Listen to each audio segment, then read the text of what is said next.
You can best appreciate the specialness of Egypt from space, or if you can't run to space travel, then from a plane. And what you do is you look down and you can just see this vast stretch of golden brown desert, and then running through the centre of it, a ribbon of magic. The blue of the Nile and the green of the fertile Nile Valley all around. This was geography's gift to the region. But of course it took nous and determination to turn that geographical luck of the draw to the Egyptians' advantage. The Egyptians were key players in North Africa and the Middle East for thousands of years. But rather than think of them as some kind of monolithic entity, the ancient Egyptians, it's actually much more satisfying to get to the bottom of the stories of the individuals who made them so great. Through the Old and the New Kingdoms, the fortunes of Egypt changed, and there was a particular group of people who helped to catalyse that change. These were the pharaohs. Now, don't forget this was a time when the pharaoh was thought to have one foot on earth and one foot planted very firmly in the heavens, a person capable of superhuman endeavours. So in this film, we look at the genius of two particularly high-achieving pharaohs who actually lived 1,200 years apart. First up is Khufu, the man who's burnt his name into the popular imagination by constructing the giant pyramid at Giza to house his tomb. And secondly, we meet the pharaoh Ramses II. Now, Ramses lived in very different times when things were politically very jumpy, and his priority was to promote the Ramses brand right across the region. It's something he did in a spectacularly ambitious form with the rock-carved temple at Abu Simbel. Even as a child, I was gobsmacked by the magnificence of these endeavours. But what I hope that this film does is to use 21st century technology to investigate not just the what, but the how and the why. And one of the real treats for me is when we take a computer right inside the superstructures to analyse how they were made and what that can tell us about the inner lives of the pharaohs who constructed them.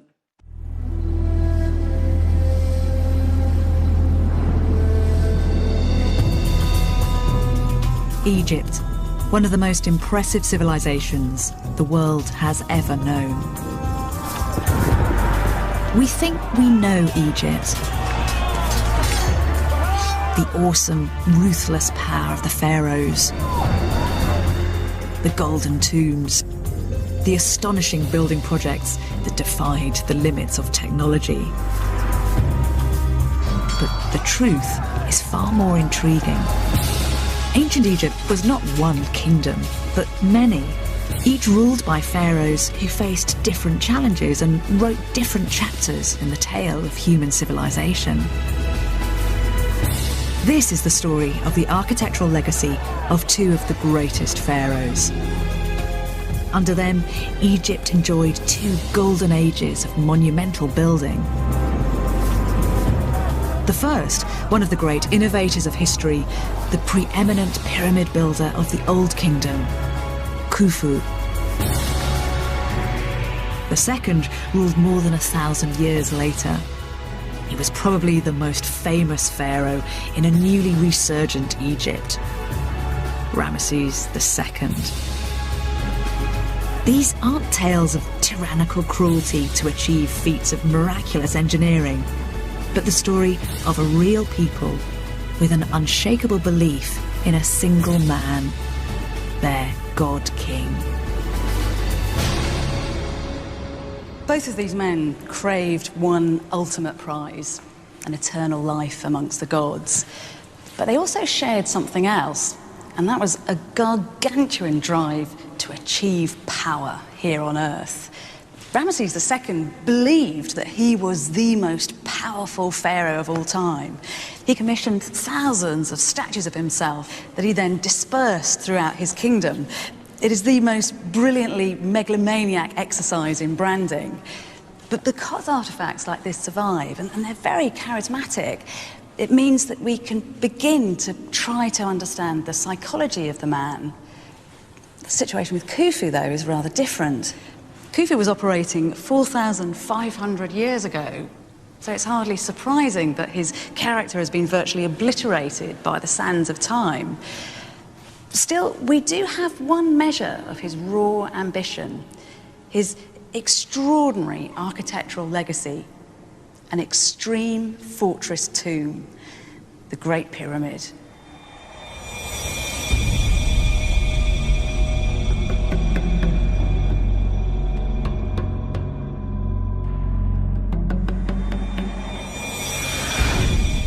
For almost 4,000 years, the Great Pyramid at Giza was the largest man-made structure on the planet. It was built at the height of what is now known as the Old Kingdom. It was a time before writing became commonplace. Records are rare. Just think of it. Largely illiterate men with the simplest of tools could coordinate to create one of the wonders of the world. Pyramids inhabit our imaginations as something mysterious, unfathomable. To understand the Great Pyramid, we need to understand an otherwise shadowy figure from history, an enigmatic pharaoh called Khufu. How did his people build such an ambitious structure? What was its purpose? Luckily, his monument can give us some answers. If you know how to interpret them, they lie in the stones, the passageways and the chambers of this remarkable structure, and in the care and precision of the engineers who raised it. Through this building, we can start to bring an ancient civilization to life. Their concerns, their belief systems, but above all, their dedication to Khufu, the pharaoh who for over 20 years was the most powerful human being in the known world. To try to get into the minds of the Egyptians of the Old Kingdom, you need to appreciate their religion and their complex concept of the afterlife.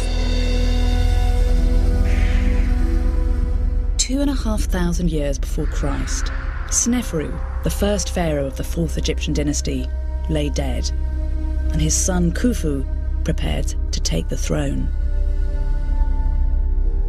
His father had been an incredibly popular king, but his people weren't mourning.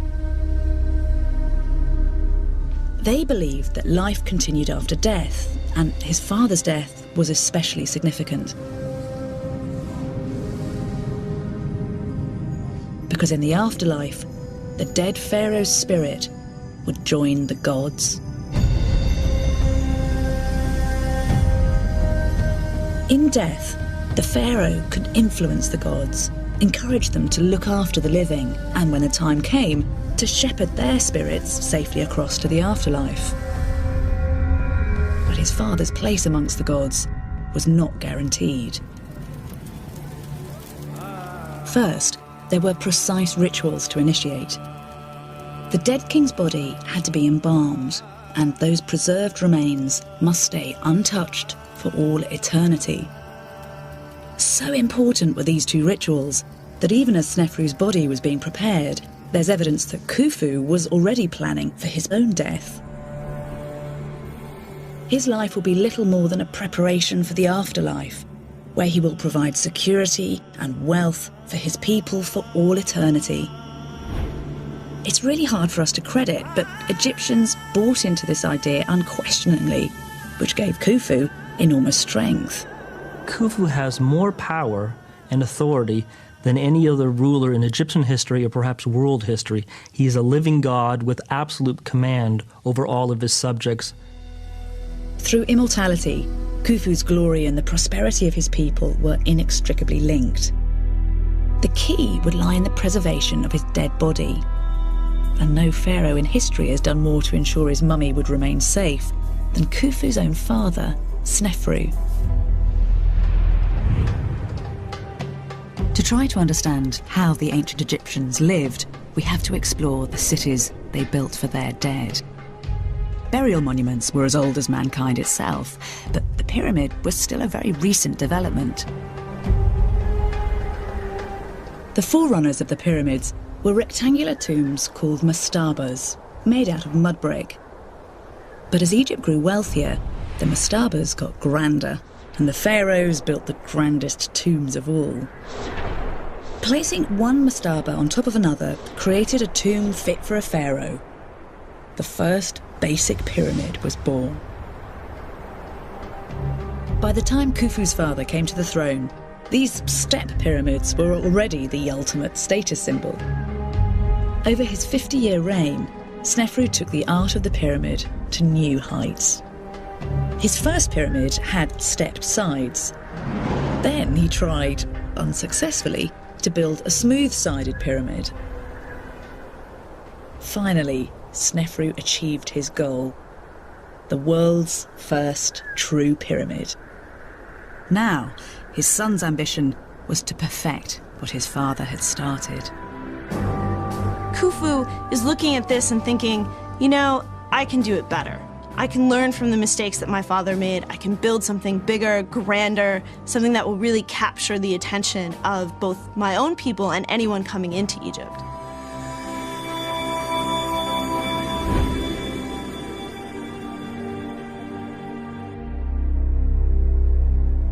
The sons of powerful men have often wanted to mark their own territory, to have a visible impact on the landscape. The new pharaoh, Khufu, chose to build his pyramid north of Egypt's ancient capital, Memphis, on a plateau at Giza, where no previous king had been buried.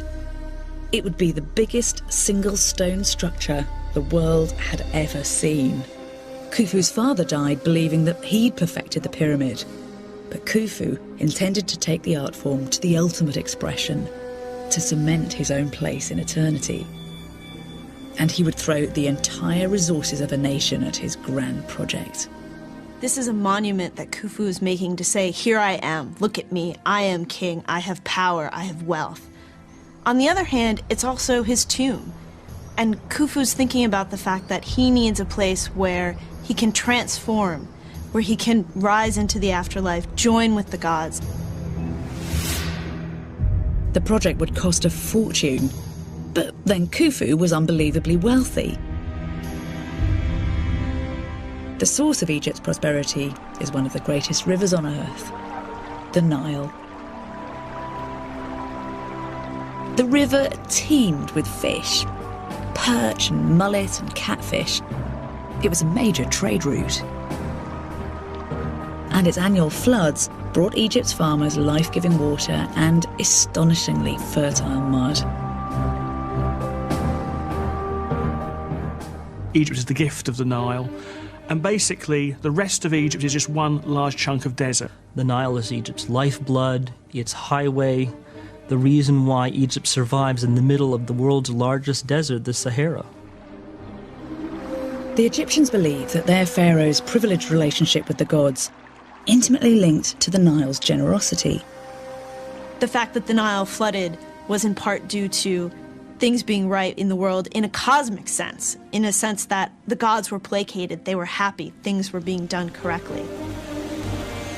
But despite his wealth, success was by no means assured. A pyramid so huge would take decades to complete, and in ancient Egypt, even a pharaoh could die young. If Khufu didn't live to see his great pyramid completed, his dreams of immortality would be blown apart. The Egyptian security, their very souls, would be in jeopardy. Even as a young man, it's vitally important that Khufu start his pyramid and finish it during his lifetime. He doesn't know how long he will rule. He could die at any time. Khufu and his people knew that time was not on their side. They had to complete this massive project.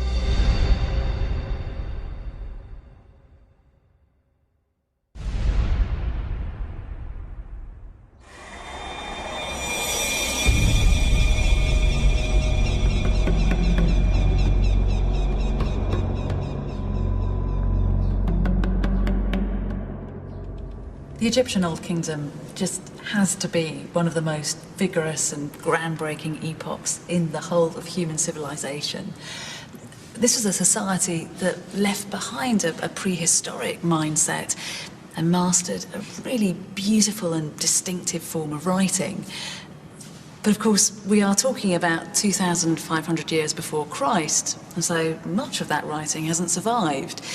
We just don't have the personal correspondence and the architectural plans that would give us a clue to how a man like Khufu planned and built his great work. So what we have to do is interrogate the pyramid itself.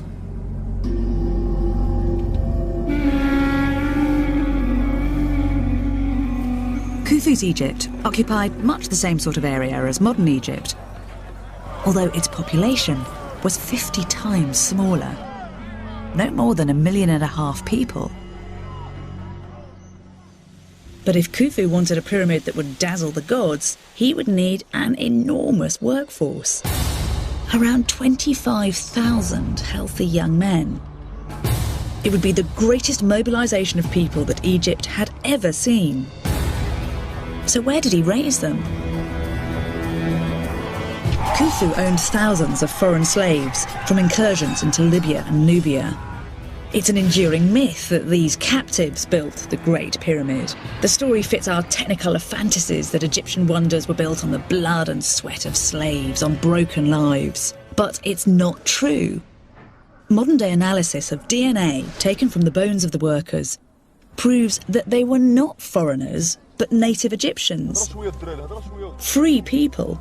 And we now believe there were very good reasons why Khufu didn't have to press gang men to work for him. To actually be somebody who is helping guarantee that the current pharaoh will pass successfully into the next world is quite an important contribution to society. And it's a part of the cosmic insurance policy, if you like, for an Egyptian to make sure his king is properly buried, and therefore to work on his pyramid. It has a very definite personal importance. Each labourer had an emotional investment in making this project work. Khufu's relationship to his people was far less tyrannical, far more paternalistic than has previously been thought. But for a long time, it's been very hard to see how so many of Egypt's farmers could be diverted from food production without crippling Egypt's economy. Today, Egyptologists believe the answer lies in the seasonal ebb and flow of the river. The Egyptians organised the building schedule around the river's flood season.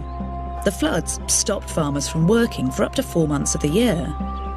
If he organised his schedule carefully, Khufu could offer an attractive alternative. The annual flood of the Nile is terribly important for building the pyramid, because when the Nile is flooding, there are 3 months or 4 months out of the year where the peasants can't really work the land. So the king very cleverly has organised it so that during those 4 months where they would be out of work anyway, they can actually be gainfully employed. Scheduling the most labour-intensive periods of the build around the flood season is a solution that kept everyone happy. The flooded Nile was also the most efficient means of transporting men and materials. This ancient waterway, over 4,000 miles long, fed Khufu's grand project. As the building site at Giza stood nearly 5 miles from its banks, engineers carved a canal system through the fields that lay between. The building that was about to take shape was more than a fortress grave. Its design was infused with powerful religious symbolism.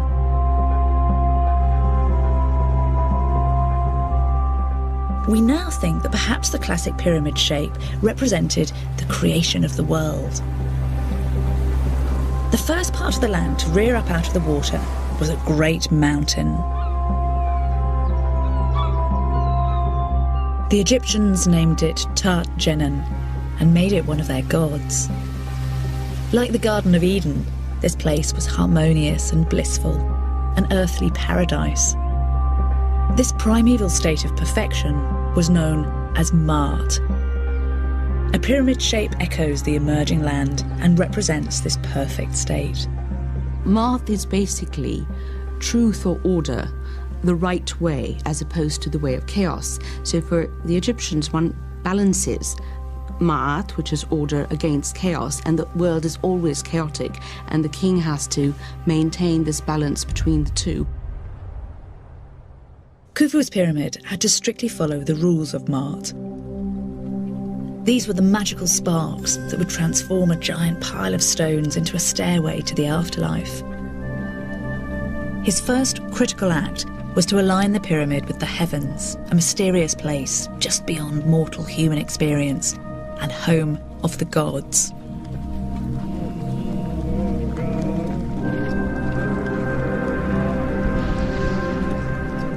The greatest of the gods to be honoured was the sun god Ra.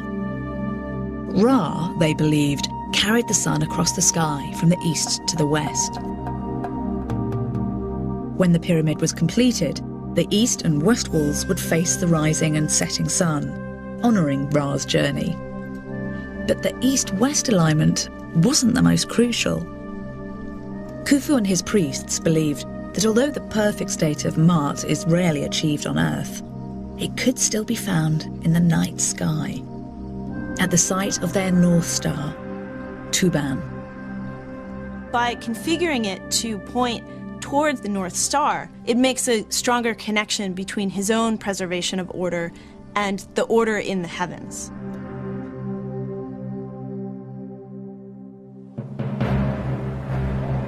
To realise this massive undertaking, 1 foot on the earth, 1 foot in the heavens, from every corner of the kingdom, the men of ancient Egypt converged on Giza. This gathering was, in all probability, the largest workforce ever assembled in the history of mankind. The scorching heat of the Giza plain would be home to some of them for decades. As his engineers marked out the pyramid's ground plan, the workers would get their first glimpse of the scale of the task ahead. It would not have been a comforting sight. The thoughts going through one's mind when looking out over the Giza Plateau on sort of almost day one, those thoughts must be, how on earth are we ever going to do this? It's fairly daunting to think, OK, there's nothing here now. In 20 years, we're going to have a mountain here.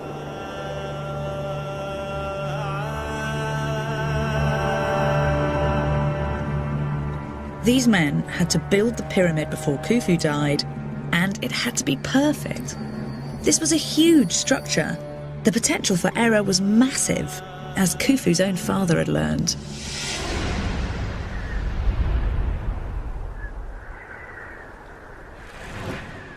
Snefru might have finally achieved the first perfect pyramid in his Red Pyramid, but he made some major mistakes along the way. His first attempts at a true pyramid ended in disaster. He sited the structure on an area of desert where the bedrock was a little unstable. So as the sides rose, the foundations started to crack.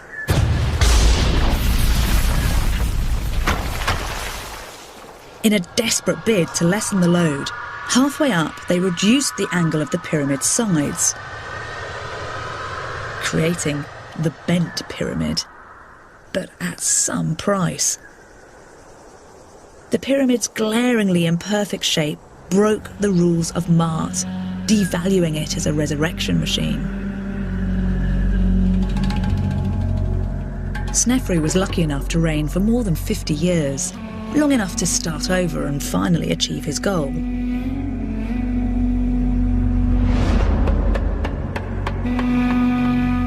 But Khufu couldn't gamble on having that luxury. He might only have one shot at getting his pyramid right. And his priority was to ensure that his pyramid was built on solid foundations. Khufu's definitely looking to not repeat the mistakes his father made. He's looking for a place where the limestone foundation is a bit stronger, where he can actually use that to his advantage to construct an enormous monument. That's why, in a land made up mostly of mud and sand, Khufu's surveyors identified the perfect spot as the stony plateau of Giza. Giza's bedrock promised Khufu solid foundations, but it also brought another big bonus: an inexhaustible supply of top-quality limestone.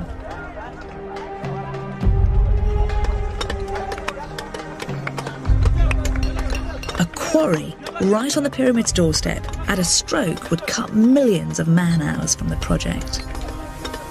Khufu may be thinking, you know, my sons could build here as well. I can set up a sort of family generation of tombs on this one site because the plateau is so large.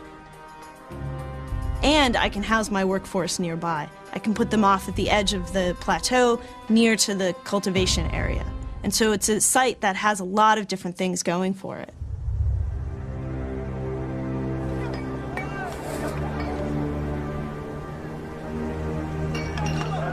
The pyramid would swallow almost 2.5 million blocks of limestone, weighing an average of 2.5 tons each.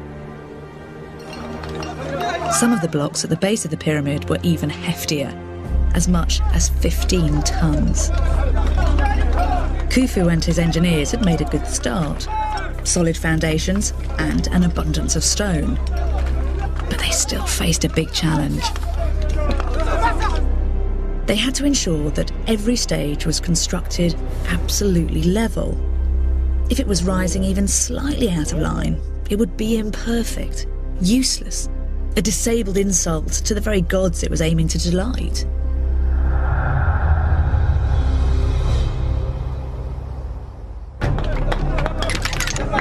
Egyptologists believe that the engineers used a basic but effective levelling device. Two pieces of wood the same length were fixed to a crosspiece, creating an isosceles triangle, and a mark was made precisely halfway on the crosspiece. A plumb line hung from the apex intersected the crosspiece at the halfway mark, only when it was placed on a level surface. The instrument, called a square level, allowed the engineers to check that every stone was perfectly horizontal. The device was simple, but incredibly effective. As Khufu's great project started to take shape, each side of the pyramid base, over 2 football fields long, were almost perfectly horizontal, less than an inch out.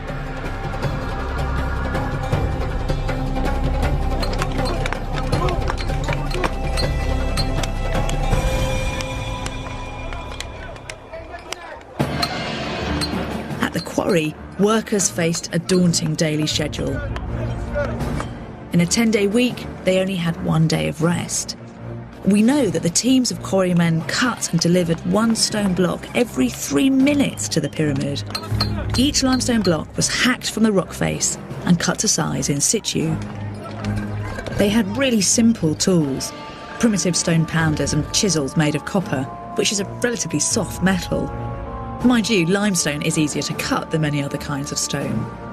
The ancient Egyptians used the same tools to cut stone for centuries, and it would be another 500 years before they started using bronze to create a new generation of much tougher tools. Like their forerunners, Khufu's builders relied on dogged persistence and sheer man numbers to succeed. The fundamental thing about Egyptian technology at this time is its practical technology. They don't really go in for speculative stuff. It's what do we need to get the job done? And that's really as far as they wish to go. Once each stone was roughly prepared, the quarry workers had to get them to the building site. Even though the quarry was beside the pyramid, it was a mammoth undertaking. Most of the stones were many tons in weight. So how did they carry 6 million tons of stone up the side of the emerging pyramid? Once again, it seems the solution was simple and practical. Their near neighbours, the Sumerians, had been using wheeled carts for over 1,000 years. Khufu's engineers would certainly have been aware of the technology. But the sheer weight of the stones and the build-up of sand would have made carts hugely impractical. The Egyptians opt for the more straightforward approach.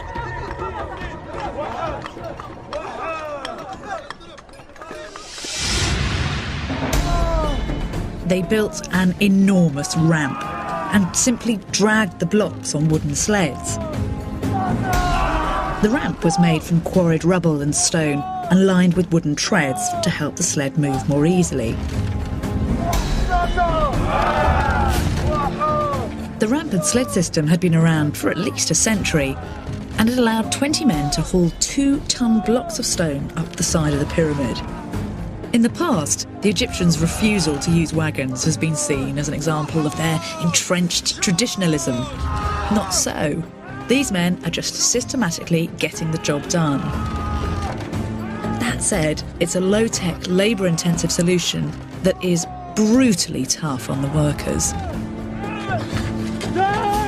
No matter how you cut it, building a pyramid is back-breaking work. We actually have the bones of some of the men that built these pyramids, and they all show the strain and stress of its construction. The workers' skeletons are a grim record of their lives.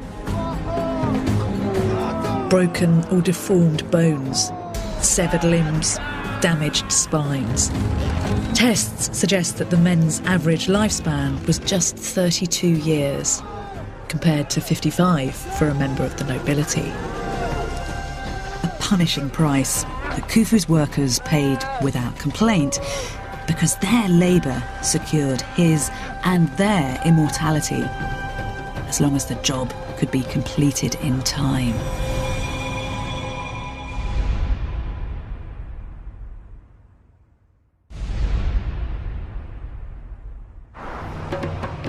Stone by stone, Khufu's Great Pyramid was slowly taking shape. The blocks arrived unfinished. The underneath and one side were carved flat, but on-site masons finished the surfaces, smoothing the sides and then the top to create perfectly level faces. This massive workforce brought with them their own logistical problems. Around 25,000 men are generally thought to have worked on his grand project. 4,000 cutting, hauling and finishing the stone, and more than 20,000 in support jobs.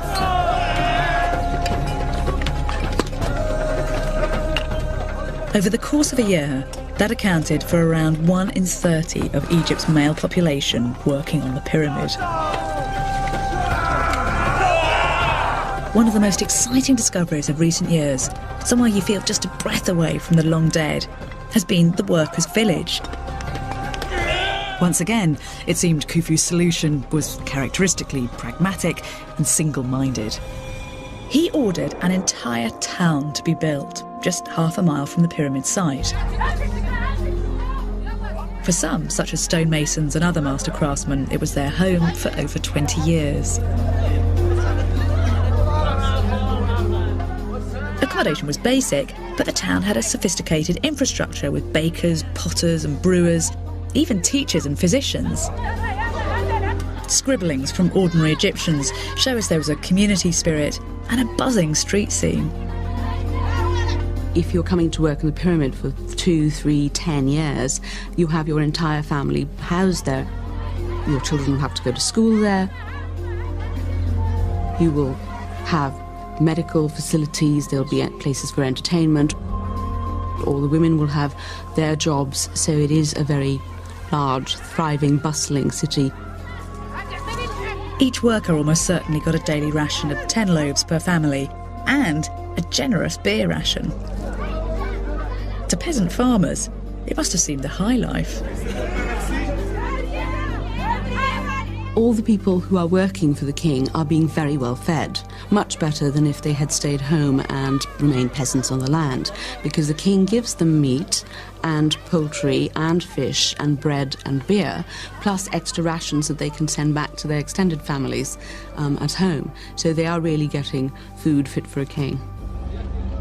Organising the thousands of men into an effective, coherent workforce was perhaps the biggest challenge.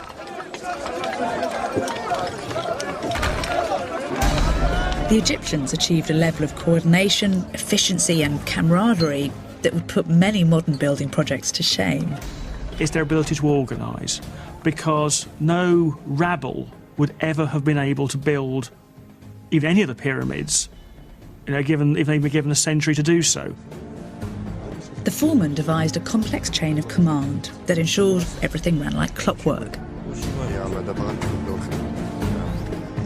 They divided the main workforce of 4,000 into 2 crews. These crews were then split into 2 gangs, and these divided down further, finally reaching units of 10. The system ensured everyone knew exactly his daily targets and who he answered to. It was hardly a coincidence that these basic 10-man units were also the ideal number to work on a single block, making each unit the driving force of the build. Splitting workers into these small groups made the project easier to control and had an added bonus. Their overseers could up the work rate by introducing a little competition. The first teams to hit the overseer's target would be rewarded with extra beer rations.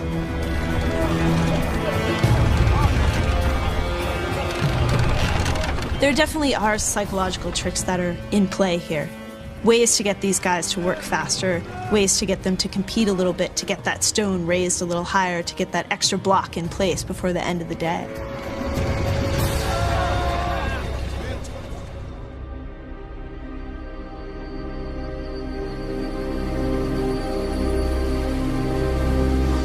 It must have seemed like achingly slow progress.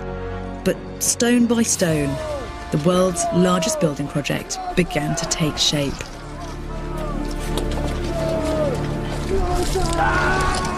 In the Old Kingdom, the pharaoh was truly a remote figure, a god king.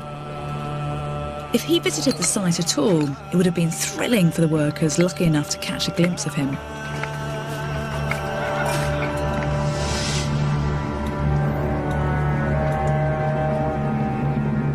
King's person has definitely sort of supernatural aura about it. So if you were doing work on the pyramid and he was appearing, that certainly would have been quite something to tell your grandchildren about. Once the foundations were in place, the pyramid reached a critical phase.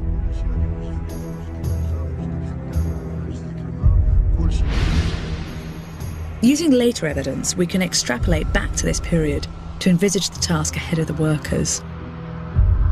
Deep in what would become its core, engineers constructed their pharaoh's burial chamber.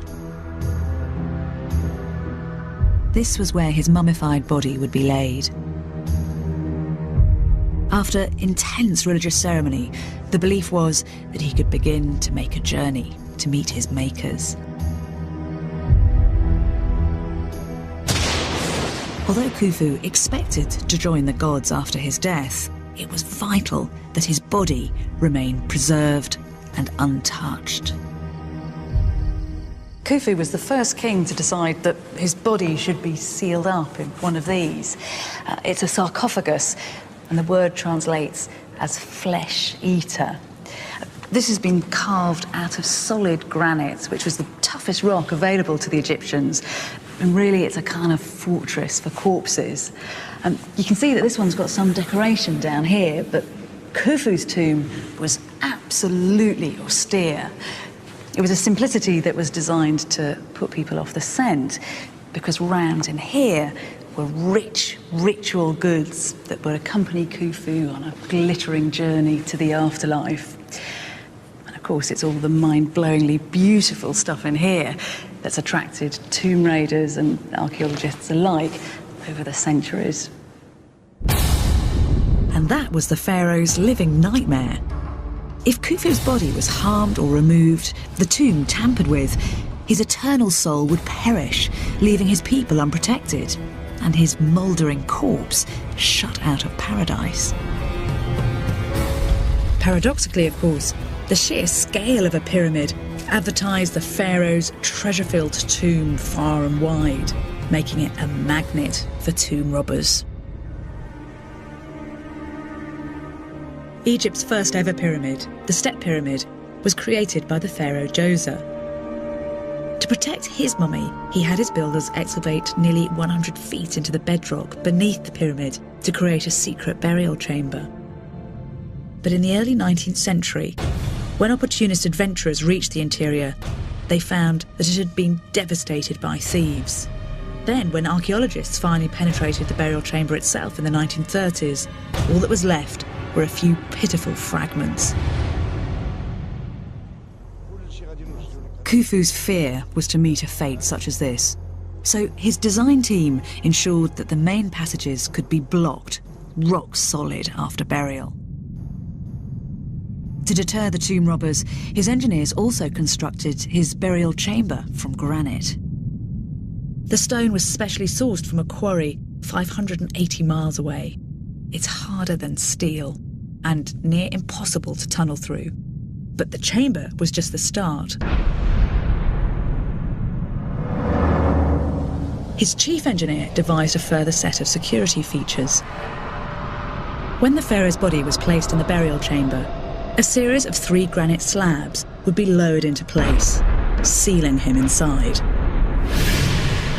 As a third line of defence, another series of giant slabs would be released, blocking the ascending corridor that links the chamber to the main entrance passage with impregnable granite.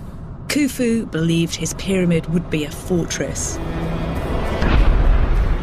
But as the pyramid grew, it seems that the engineers discovered a potential flaw in their plans. This burial chamber was the first ever to be built with a flat granite ceiling, and they feared that it might not be strong enough to support the weight of the pyramid above. With the spectre of Sneferu's bent pyramid before them, they decided to make double sure. They devised a series of stress-relieving chambers 68 feet high above the burial chamber. At the top, huge lintels were intended to channel the immense load away from the chamber itself. Today, we know that these relieving chambers were completely useless, but they clearly set the ancient architects' minds at rest.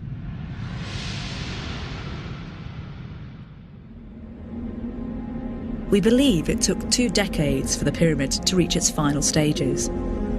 Khufu had survived to see his pyramid climb to an impressive height. But the work was far from finished. Polished stone cladding would transform the pyramid from a pile of carefully laid stones into a dazzling monument, a beacon, an aesthetic as well as an architectural triumph. His workers still had many months of hard labour ahead of them. Highly skilled stonemasons encased the rough-hewn stepped blocks with high-quality white limestone. They had to ensure the casing stones fitted against each other perfectly with no visible gaps. Then they carved and polished the limestone to an iridescent, smooth finish. They worked with chisels that were just 1/3 of an inch wide. Full-time chisel sharpeners toiled alongside the stonemasons to keep them supplied with freshly honed blades. The casing stones, which when they're added to pyramids, change their appearance completely. Rather than being sort of fairly dull, these casing blocks are fairly highly polished, and with the sun in the right direction, they almost make the pyramid gleam, almost like it's made of polished silver. But the finish was more than just cosmetic. Anyone approaching Khufu's pyramid after it's been sealed up will have no idea how on earth anything could have been placed inside it, or how you would even try to get into it. It'll just be one huge, smooth-sided pyramidal structure. When the casing was completed, it concealed all trace of the entrance to Khufu's chamber. Just imagine it. His pyramid was a giant, shimmering, sublime, inscrutable puzzle. A puzzle that Khufu and his engineers must have believed was impossible to crack.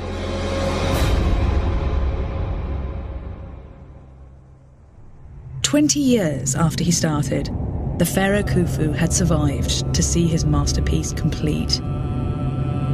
He and his subjects had won his race with death, and in the process had created a benchmark of human civilization.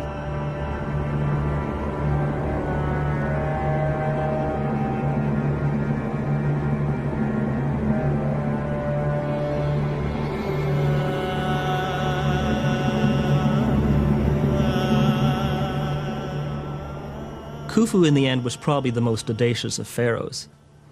If he wanted to be guaranteed to have a complete pyramid when he died, he should have built a smaller one. But in fact, he built the largest ever built. There was no guarantee that he was going to live long enough to see it even half complete. Combining simple technology with extraordinary resolve and determination, his people had delivered the vision. It must have been a proud, inspiring moment. The fact that you've probably outdone what your grandfather did when he was working for Snefru must have given a certain intense satisfaction there, and possibly also feeling that having done it that much, probably nobody's ever going to quite manage something quite that big again.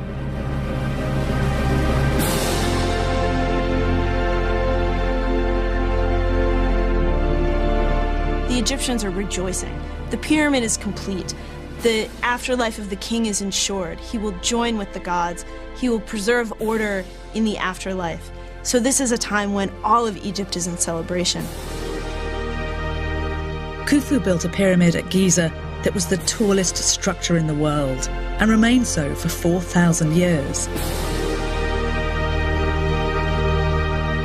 But the pharaoh barely had time to enjoy it.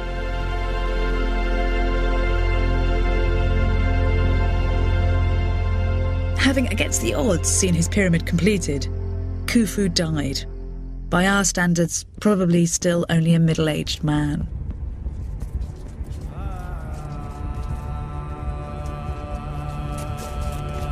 For over 2 decades, an entire country had worked and planned for one moment. Now, they would lay their pharaoh to rest in his resurrection chamber.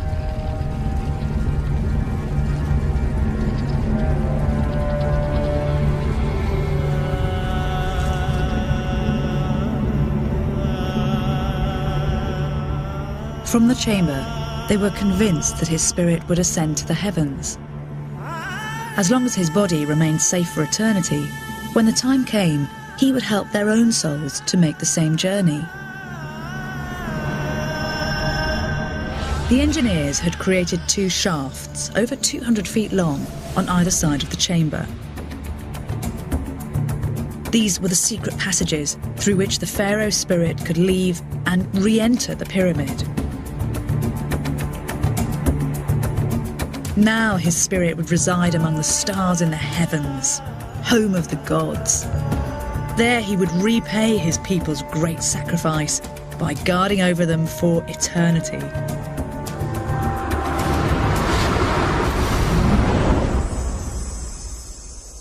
And for the generations of Egyptians that followed Khufu, it must have seemed that the Great Pyramid was proving its worth, reaping rich rewards.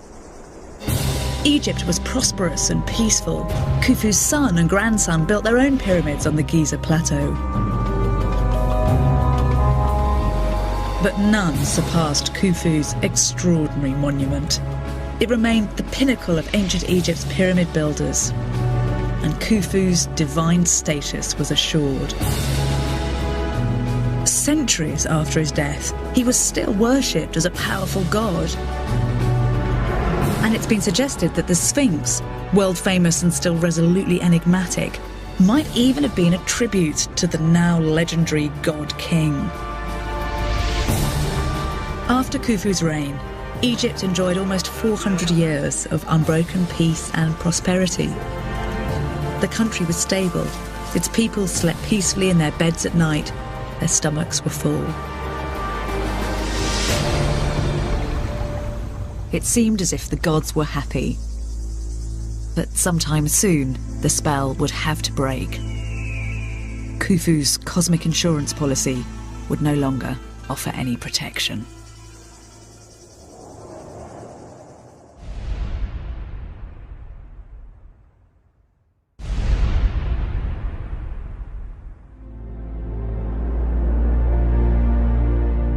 Eventually, the stability of Egypt descended into chaos, and Khufu's architectural achievements were never matched.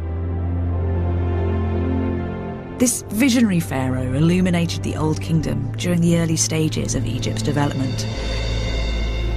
Khufu was lucky. He lived in an age of wealth, a time of plenty, relatively free of the threat of invasion. without the distraction of war, famine, or epidemic disease. This was a rare time when an entire generation could dedicate themselves to a single project of national importance.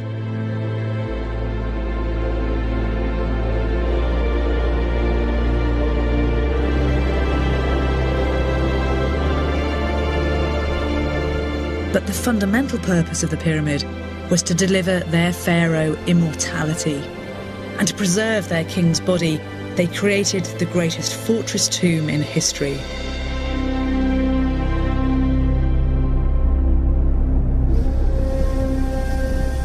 They believed that its ingenious security system would form an impassable barrier to even the most determined tomb robbers for eternity.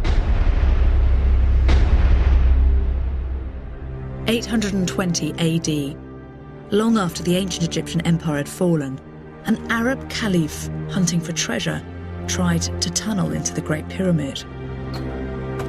Meeting the first set of granite blocks, his men tunnelled over them, entering into the passageway's ceiling. And on reaching the slabs barring the entrance to Khufu's burial chamber, they simply chiselled through the doorframe where the granite was thinner. But inside, they discovered it empty. Someone had got there first. Khufu's mummy, along with the unimaginable treasures, had gone. Ultimately, Khufu's lifetime mission to protect his remains for all eternity had failed.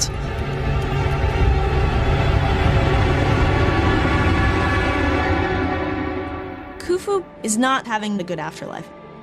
The whole point in building this pyramid was to get into the afterlife. This was what was so important. And because his remains don't last, his job was completely unfinished. In the end, Khufu and his people were betrayed by descendants from new civilizations they could only imagine. Their carefully laid plans, preserving the king's body in a work of art to guarantee his and their own immortality, were pathetically frustrated.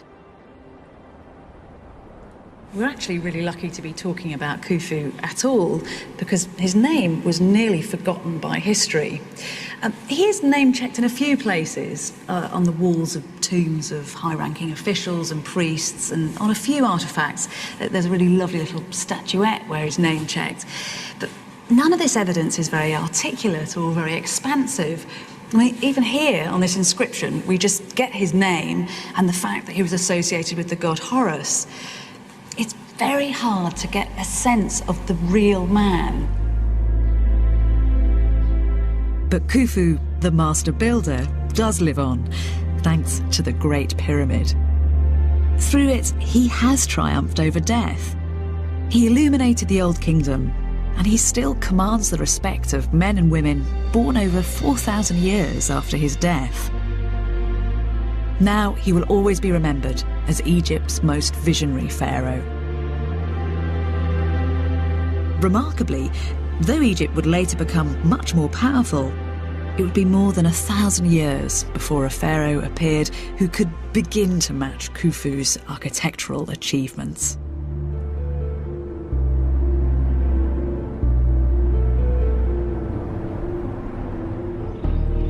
After the death of the great pharaoh of the Pyramid era, Khufu, Egypt enjoyed almost 400 years of unbroken peace and prosperity. But then the unthinkable happened.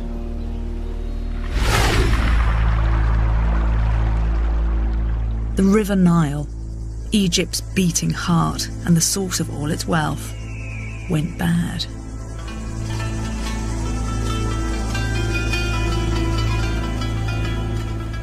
Egypt's prosperity fundamentally relies on the Nile flood. If the Nile flood is too high or too low, famine's going to result. You're either not going to have your crops properly watered or everything's going to be washed away. Nowadays, it's fairly clearly understood that that is what brought it all to an end. When the Nile was reduced to a trickle, crops failed and widespread famine followed. The gods were obviously unhappy. The privileged relationship the pharaohs apparently had with the immortals had gone sour. The kings lose control. They no longer are perceived as being strong and powerful the way Khufu certainly was in his day. They can't control what's happening. Egypt eventually recovered, but after a second period of prosperity, the Nile failed the pharaohs again, leaving their people vulnerable to another threat: invasion by a people called the Hyksos.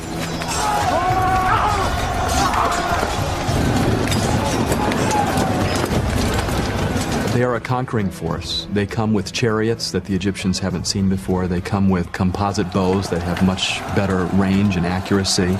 They come with a force that catches Egypt by surprise. The country fell to the invaders.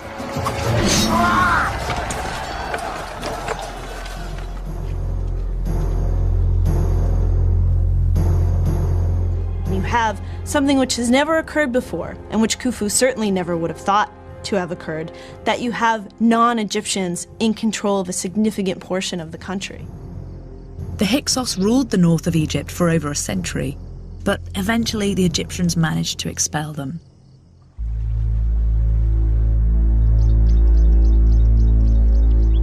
Their territory was finally back in the hands of the Egyptians, just as the Nile recovered to feed its land once more. New leaders emerged and were crowned as god-kings. But the bond between the pharaoh and the people had been stretched and weakened. In Khufu's era, Egypt knew little but peaceful prosperity, and pharaohs took the credit. But the cataclysmic events of the intervening centuries showed the people that their god-kings were not all-powerful after all, and their borders were far from impregnable. And then a new pharaoh appeared, who would equal Khufu's ambition.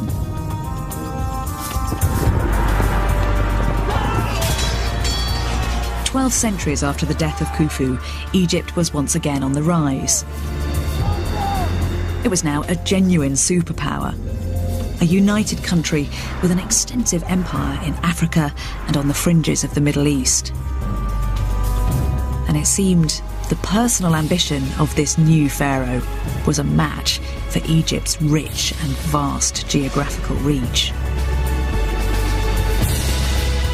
He was one of the most famous pharaohs of the New Kingdom, Ramesses II. A king with unshakable self-confidence, a man not from elite stock, who was every bit as powerful as his predecessors, but who, by mastering the arts of warfare, politics and propaganda, excelled in a complex world which posed unimagined threats. The achievements of Ramesses II became popular mythology. This was a man whose ambition changed the world. He lived in the 13th century BC. He was the son of the great pharaoh Seti,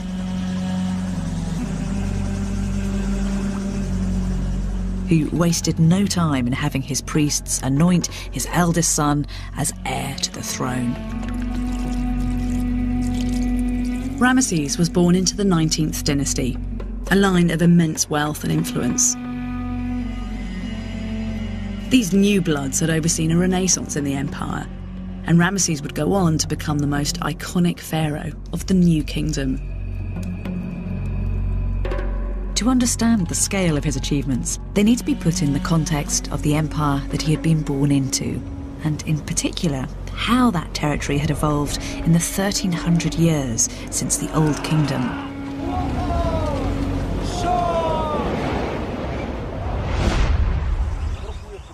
The pharaohs of the Old Kingdom were blessed with wealth, but they had also enjoyed something quite unknown to Ramesses and his family: security. During this earlier period, Egypt had been virtually free from the threat of invasion, and there were other signs that the gods were happy.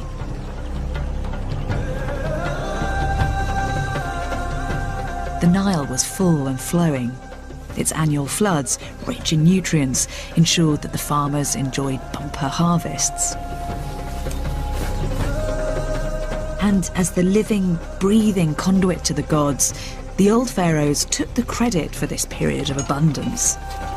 The kudos allowed them to mastermind architectural projects of breathtaking ambition.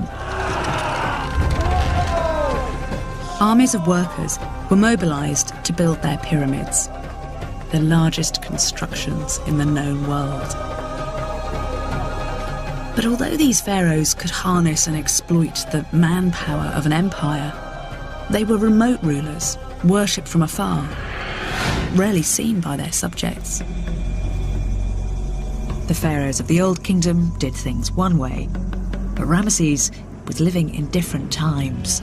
He had to find his own path. The single-minded divine image of the pharaoh of the pyramid building age had gone. Although still a divine being, in the New Kingdom he is a little bit closer to earth. Ramesses was clearly aware of that.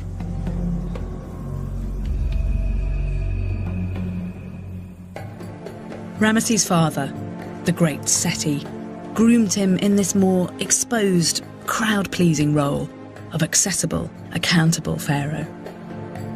In Ramses' day, Pharaoh has to work much harder at public relations. He can't afford to hide in his palace and let the monuments do the talking for him. He has to appear regularly before his people in very carefully stagecraft ceremonies, yet regularly so that they can see that he exists. In the outer courtyards of the temples, Ramesses, as crown prince, took care of business with his father. Pyramids were part of a long-distant era, but buildings were still central to the pharaoh's authority, and religious symbolism was as potent as ever. In the New Kingdom, Giza was no longer the centre of pharaonic power. The heartland had shifted 400 miles south to Karnak on the Nile.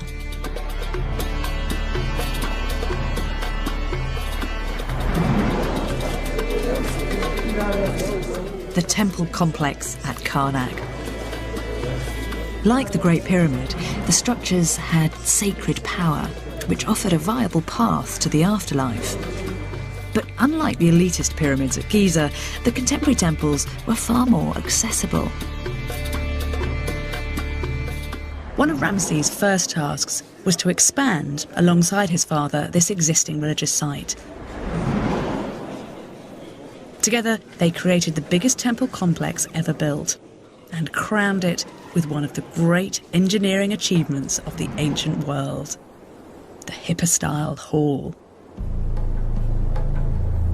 These halls formed a route between the bustling outer temple courtyards and the sacred areas deeper within the architectural fantasy.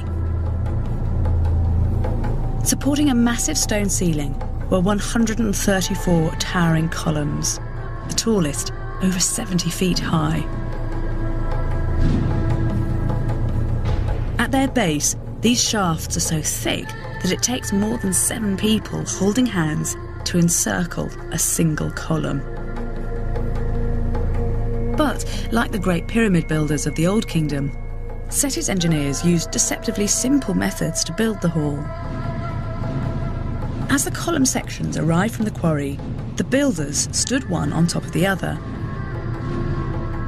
As the walls of the hall rose, they filled it with sand to raise the floor so that each new section could be easily set in place. When the roof slabs were on, the workers drained the sand, finishing the columns on the way down.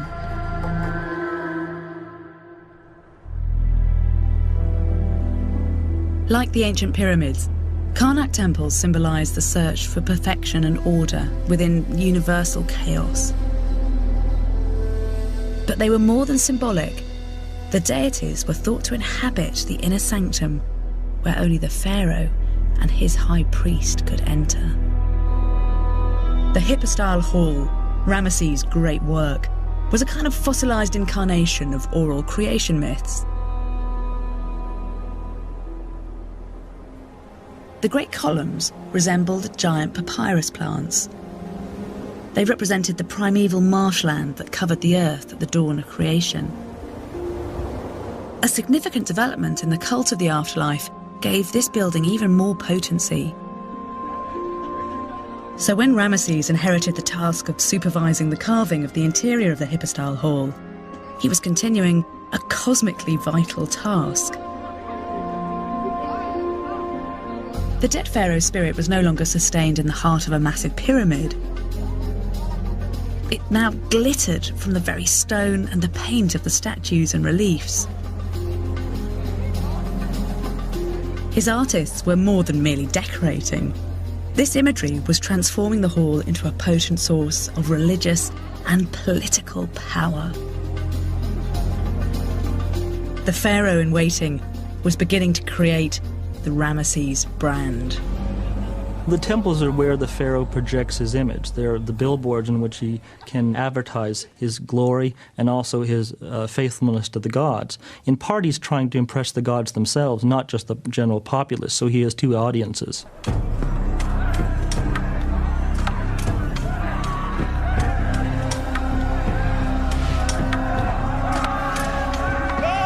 Religious association and image management were only part of Ramesses' training. Still a teenager, Ramesses was put in charge of Egypt's elite fighting force. They were highly trained, super fit warriors, able to endure long, hard months of fighting far from home. Ramesses' father, Seti, had put him at the helm of the world's largest full-time army for a reason. Now a would-be ruler had to prove he could command a professional army. Another important distinction between the world of the Old Kingdom and the New. The New Egypt had become just one of many competing superpowers, each struggling for control of the region. To the west, it faced bandit Libyans. To the east, the might of the Hittites and Assyrians. And to the south lay the troublesome province of Nubia. These were turbulent times, and the rulers of the New Kingdom couldn't take the prosperity and peace of the Old Kingdom for granted. So Ramesses was groomed in the skills of a modern pharaoh, military might and the faith of his people. I'm sure Ramses can't wait to become pharaoh. He's getting one of the best training that any future pharaoh ever got at the hands of his father Seti I, who very carefully prepares him for the throne.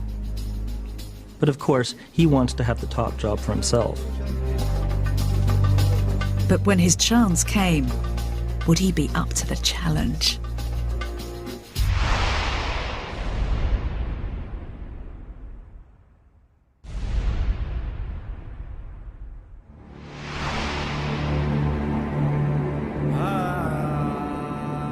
In 1290 BC, the pharaoh Seti died suddenly.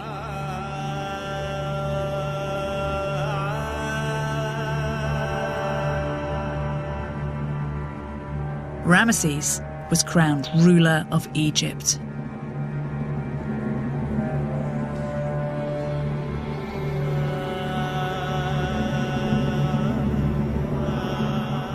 Like every pharaoh before him, the young Ramesses expected to reach the afterlife and become a god. But before that, he was determined to make his mark on the mortal world. This was clearly a man who wanted to be remembered in the history books. He knew that in the new era, building great temples was not enough. He had to shed blood.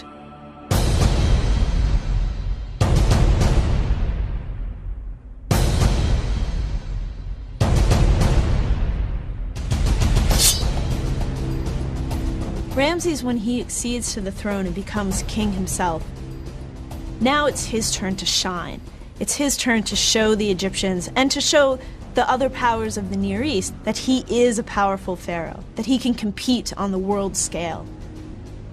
And Ramses must have thought, I can create for myself an empire of magnificent proportions. I'm not just going to be immortalized in stone, but I'm going to be immortalized by means of how far afield I can rule.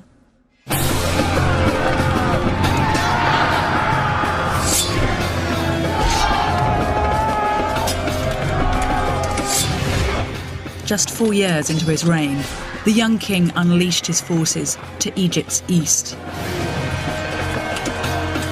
He skillfully subdued a string of small city-states in Canaan, modern-day Palestine and Israel, securing a lucrative trading corridor.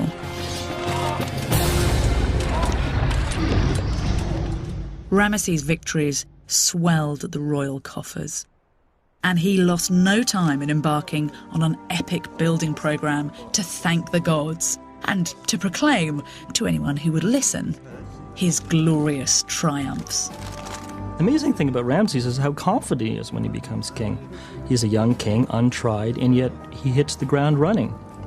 He immediately launches into this huge building program, very ambitious, and starts fighting wars overseas.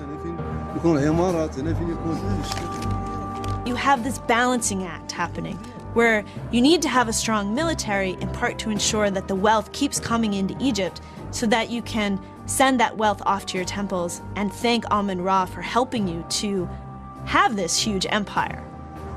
At Luxor, near Karnak, he extended the temple, creating a great forecourt filled with colossal statues of himself.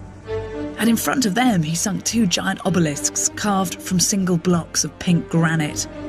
Like the pyramids before them, they pointed to the power of the skies. Ramesses was riding high. He'd scored some memorable conquests, but if he was to be remembered as the greatest pharaoh ever, then he had to outperform his ancestors. Military victories brought Ramesses some prestige and treasure, but these were regional land grabs. They didn't play on an epic scale. He decided to take his campaign to Egypt's most feared enemy, the Hittites. Here, Ramesses would face the biggest challenge of his military career. The Hittites were a sophisticated, organised, expansionist civilization and a rival superpower to Egypt. His father Seti had won a famous victory over the Hittites, commemorated on the walls of Karnak Temple, when he captured the strategic town of Kadesh. But the Hittites won it back, a reverse the Egyptians could not forget. Kadesh is a strategic location in Syria, but there's something in the Egyptian psyche that I think makes them obsessed with Kadesh. Kadesh sat on the borderlands between Egypt and the Hittite kingdom, ruled by King Muwatallis. Whoever controlled it also enjoyed the surrounding prime agricultural land, an area today known as the Bekaa Valley. 4 pharaohs had tried to secure this crucial strategic prize. Now, Ramesses staked his reputation on succeeding where so many of his predecessors had failed. Ramses has a lot riding on Kadesh. He is a young pharaoh. The Egyptians are after one of the richest valleys and richest territories in that area. That's the prize catch. If they control Kadesh, they control the rest of the territory as well. Only 5 years into his reign, Ramesses marched his army 400 miles out of Egypt to a plain, now in Syria, then just west of Kadesh. Ramesses' spies informed him that the Hittite king, Muwatallis, commanded an awesome force. 37,000 foot soldiers, supported by 2,500 chariots. Muwatallis raged at this incursion. But the young pharaoh had reason to be confident.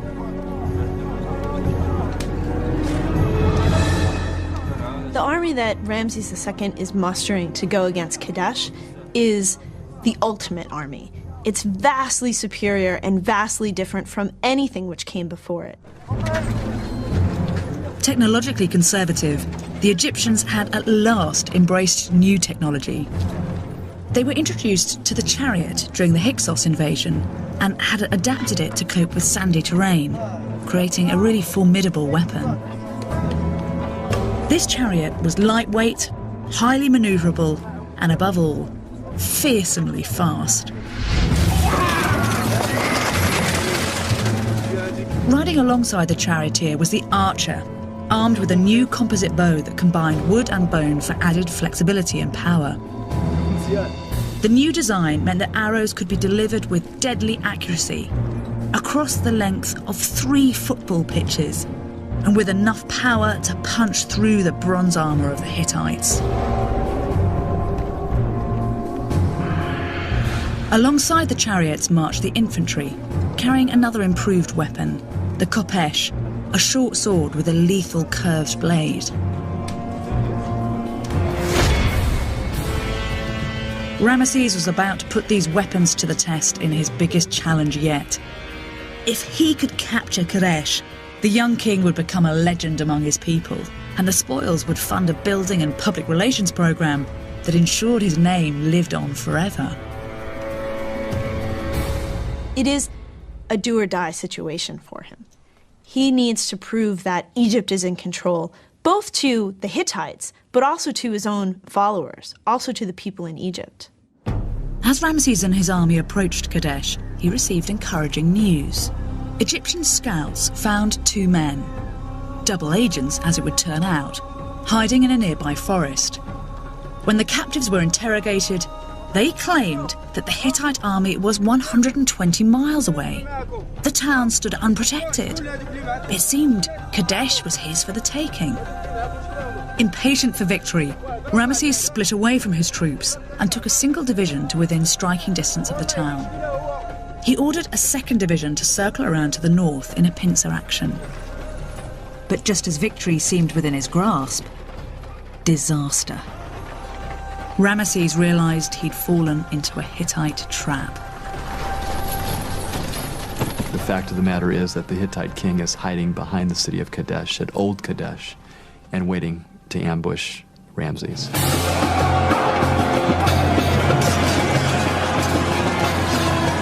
The Hittites struck hard and fast, buttressed by their possession of a new military technology, iron weapons. The young pharaoh faced a disastrous defeat. But just as the Hittites seemed poised to crush the Egyptians, his 2nd division swooped down from the north and took the Hittites by surprise. Inspired by their arrival, Egypt's scattered troops regrouped and began a furious counterattack. Although the battle would become legendary, this was not the stuff of history. This was an awkward, messy, unsatisfying and wasteful conflict. With the armies of these 2 ancient superpowers fighting each other directly, this was probably the largest military engagement in world history up to that time.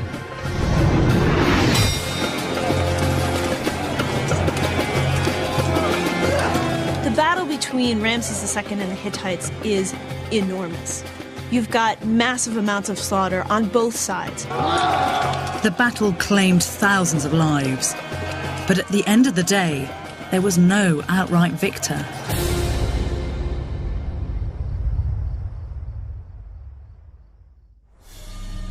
At dawn, Ramesses stood facing the Hittite king Muwatallis outside the walls of Kadesh. The massed ranks of their 2 enemy armies poised for another gory battle. But just as a bloodbath of appalling proportions seemed inevitable, something remarkable happened. In the face of certain slaughter, Ramesses and the Hittite king both pulled back from the brink. Each was unsure of their own strength, and there was a standoff. Neither wanted to risk total annihilation. The 2 men agreed a truce. Now, this wasn't what Ramesses came for. He'd failed to capture the Hittite prize, and now he must slink home empty-handed. Ramesses is thinking, oh God, what have I done? I didn't win the day. I didn't even manage to capture Kadesh back. Nothing has gone the way I planned it. Now what do I do? How do I show to Egypt that I'm still the king, that I still should be king even? You know, what's going to make them believe that this isn't a complete disaster? Ramesses' ambitions to become Egypt's greatest ever pharaoh were looking misguided and hollow.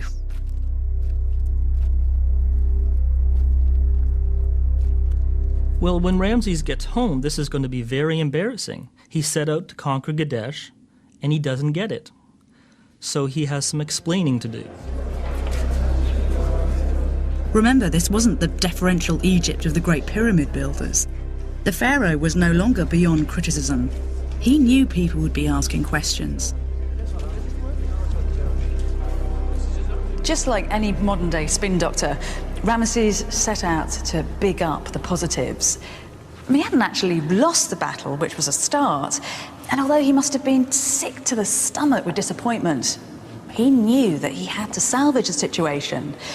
This is now an age where the pharaohs are accountable, and it's really important that he gets good news out there and fast. It's a relatively recent development, this, in Egyptian society. I mean, a pharaoh like Khufu would never have had to explain himself to his subjects. But for Ramesses, public opinion and public confidence is really important. He knows that he has to keep not just his gods, but his people on side.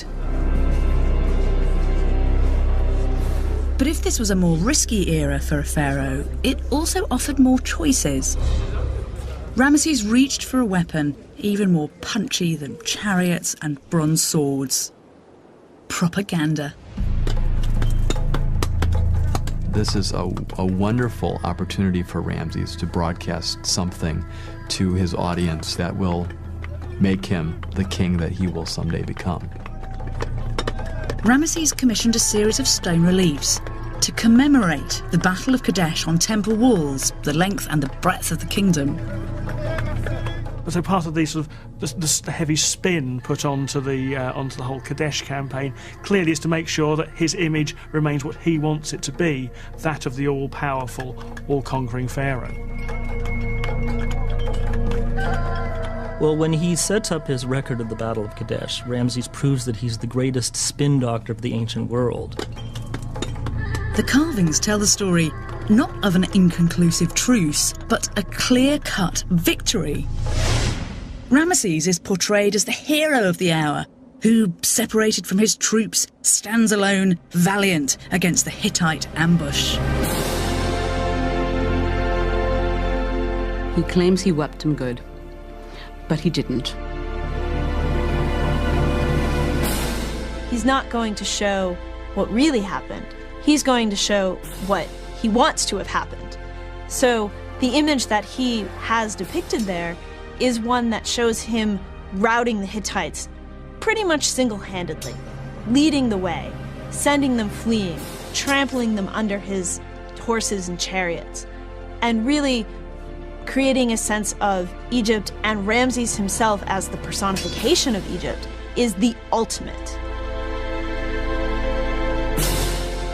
It was a political masterstroke. Ramesses had rewritten history and set his version of events in stone for all time.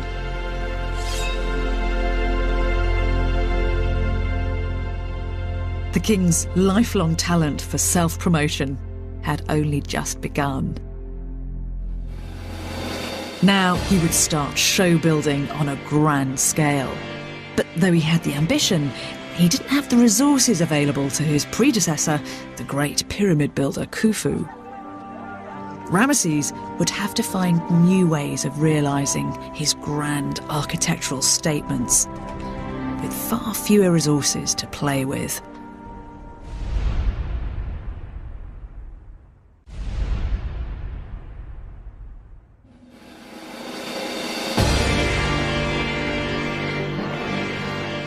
Abu Simbel, on Egypt's southernmost border with Nubia. In the 6th year of Ramesses' reign, he'd chosen this spot to build a monument to his own great self, something so studdedly vainglorious it would be admired long after his death. The age of the pyramids was over. No longer could a pharaoh harness Egypt's economy and population to his own ends. Employing tens of thousands of men to quarry millions of tons of stone and build a monument block by block was just too costly, unfeasible. But Ramesses had a plan. Here, overlooking the Nile, he would create a great new temple, a shrine to himself and to the gods. But it wouldn't be built from quarried stone blocks. Ramesses' monument would be carved out of the cliff face. The cliffs at Abu Simbel were good quality sandstone, ideal for the job, which would require a workforce of hundreds rather than thousands. Mind you, it would still take decades.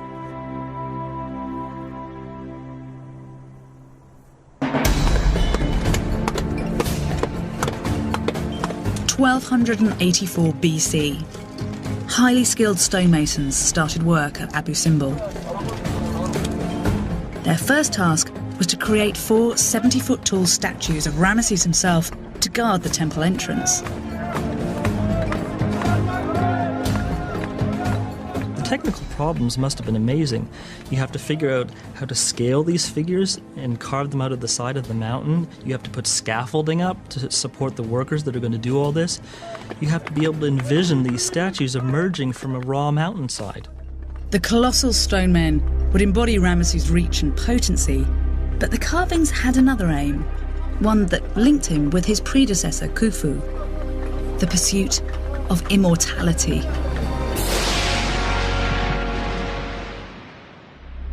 In Ramesses' time, pharaohs were laid to rest in secret underground tombs in the Valley of the Kings. But determined looters were still ransacking tombs for their treasure and their mummies.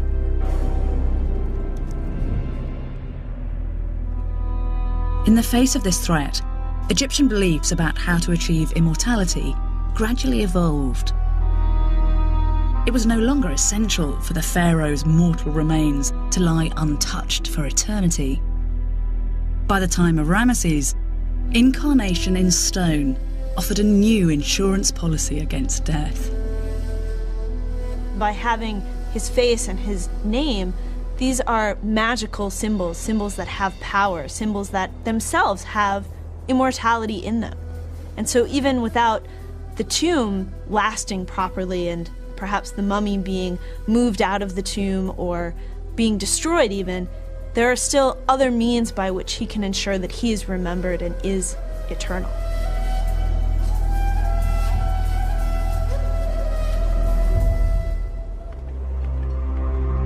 Ramesses' hopes of eternal life relied on grand monuments.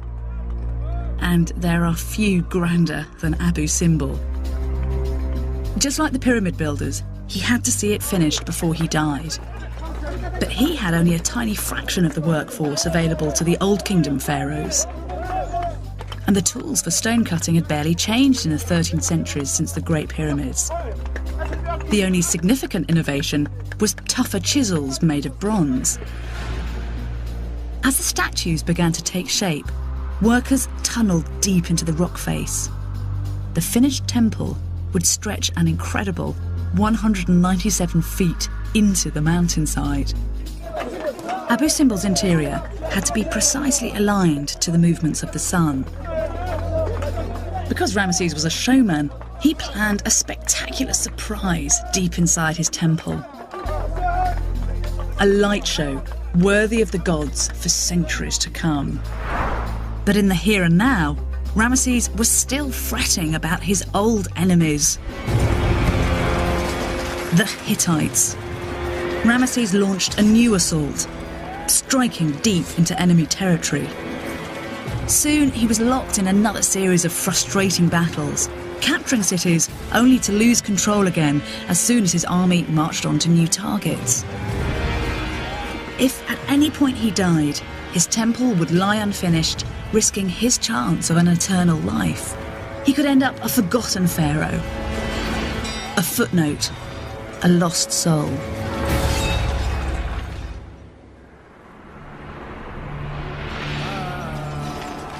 For around 15 years, Ramesses gnawed away at the Hittite Empire. Frontier towns passed back and forth, but neither superpower gained the upper hand.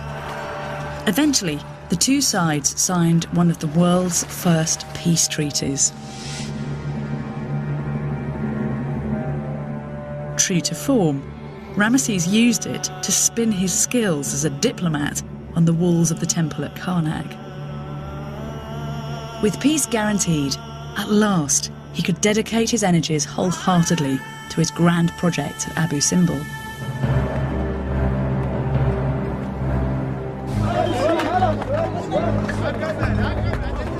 It was a brash scheme. A nouveau riche king, bigging it up, trumpeting the power of his dynasty. He might not have employed the massive labour forces that built the pyramids, but in his absence, hundreds of Egyptians had sweated for him, shaping this sheer mountainside into a monument fit for the pharaoh.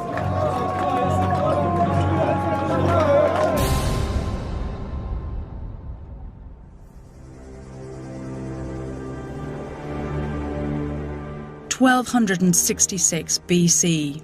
Ramesses had ruled for 24 years when he could finally unveil his masterpiece.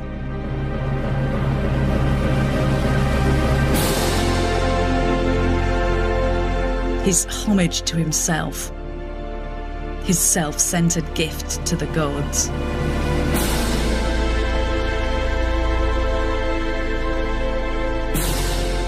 Abu Simbel is a temple par excellence. It is a masterpiece.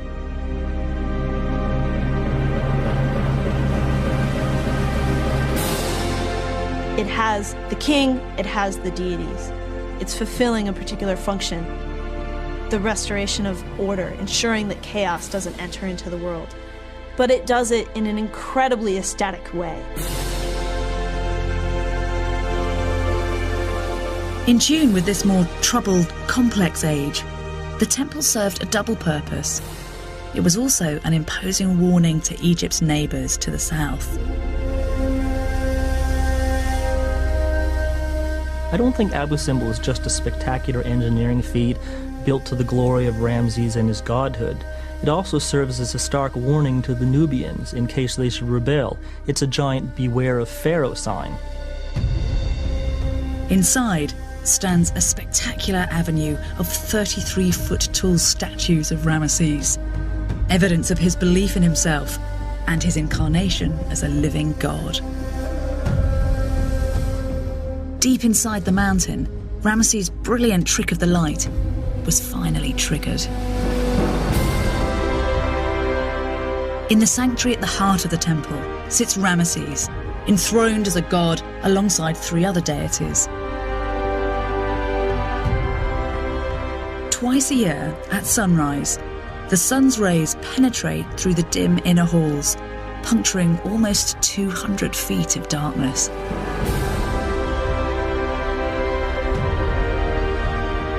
Here, they illuminate the deified Ramesses and his companion gods.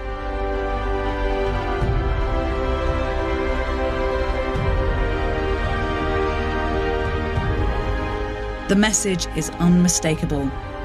Here, Ramesses will overcome death's long night and live forever.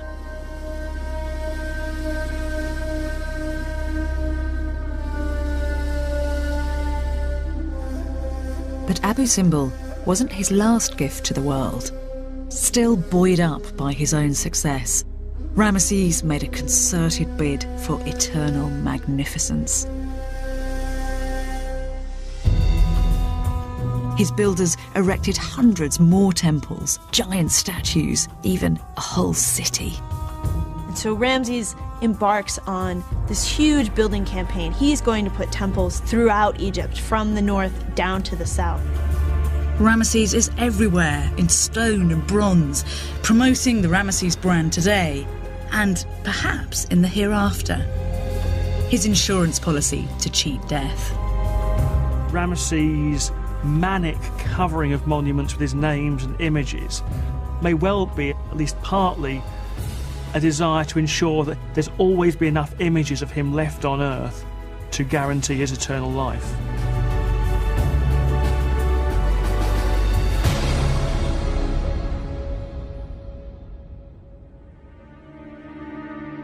Despite a lifetime of warfare, Ramesses lived to an astonishing age, almost certainly into his 90s.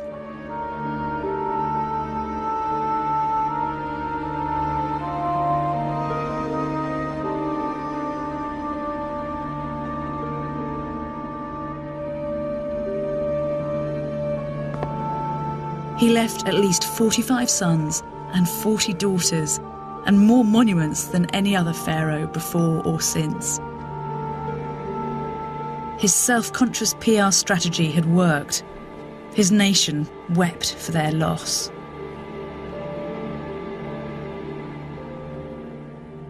It must have been an unbelievable shock when Ramses finally died.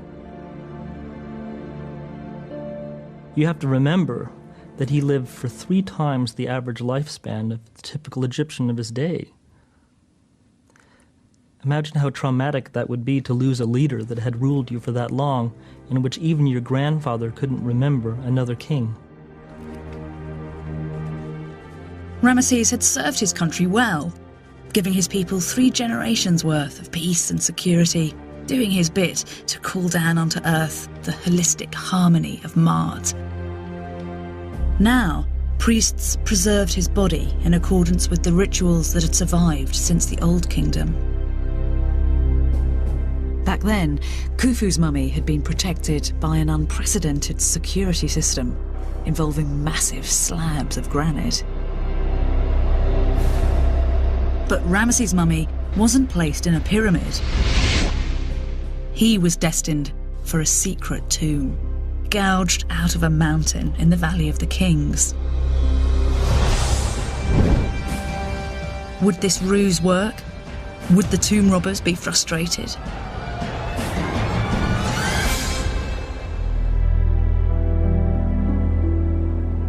Although the Egyptian Empire flourished for another 1,000 years, no single pharaoh could quite match up to Ramesses II. He had ruled over Egypt for 67 years, leaving behind a wealth of monuments. His life spanned 9 decades.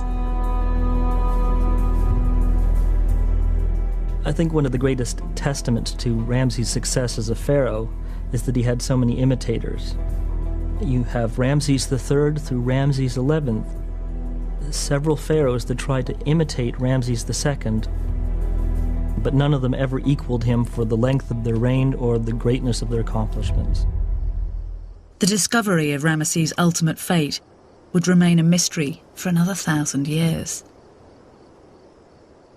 On the 6th of July, 1881, Egyptologist Emil Bruch was lowered down the sheer cliffs of Deir el-Bahri, near the Valley of the Kings, to the entrance of a cave. Inside, he discovered a secret cache of around 40 mummies. Inscriptions revealed most of them to be Egyptian pharaohs and their queens. After their original tombs were ransacked, they'd been reburied without valuables, a canny trick to frustrate other would-be tomb raiders.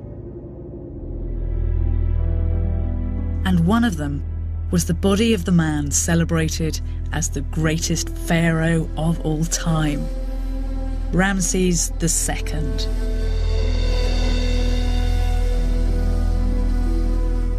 Ramesses' mummy endured, perfectly preserved, for 3,000 years in the humblest of tombs. Scientific analysis has revealed that he was surprisingly tall for his time, 5 foot 7 inches. He had red hair in his youth, reproduced with embalmer's dye. By the time he died, he suffered from severe arthritis and mouth decay. But what sights this ravaged, splendid face has seen.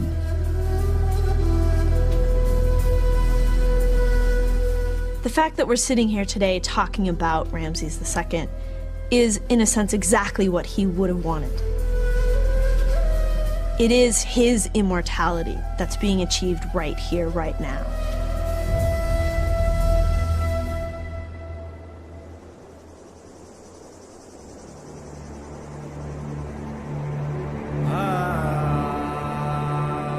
Ramesses' architectural achievements, and those of Khufu, the great pyramid builder 1,000 years before, were the 2 high points of Egyptian monumental building. These 2 pharaohs bookend Egypt's most splendid age. And the contrast in their lives illustrates the profound shift in Egyptian civilization. From an age of gods and absolute leaders to one of political manoeuvring and warfare.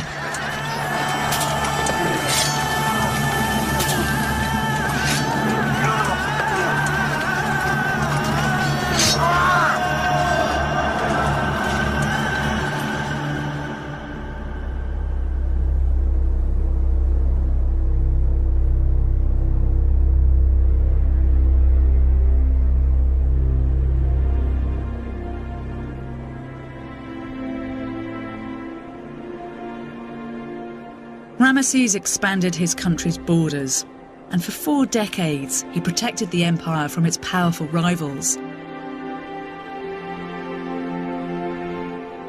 Abu Simbel stands today as one of the most audacious and beguiling temples in the world.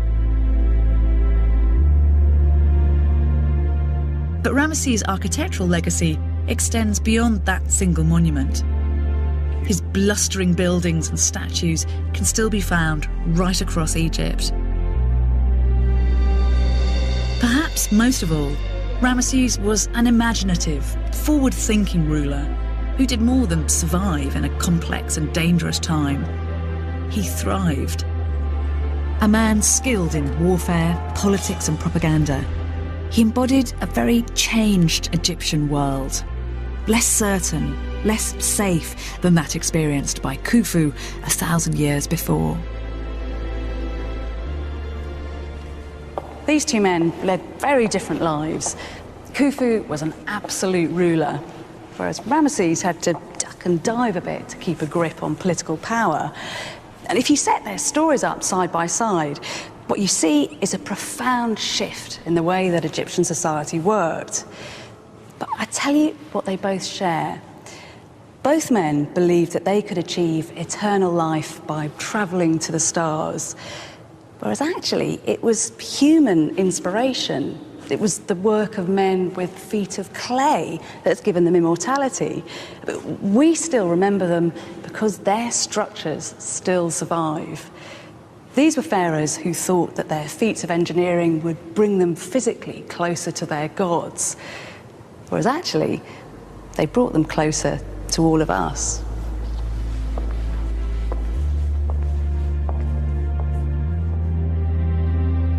The achievements these men struggled to realise, that today we celebrate as wonders of the world, remind us that ancient Egypt was not some kind of mythical kingdom, but a real place inhabited by real, flawed, inspiring people.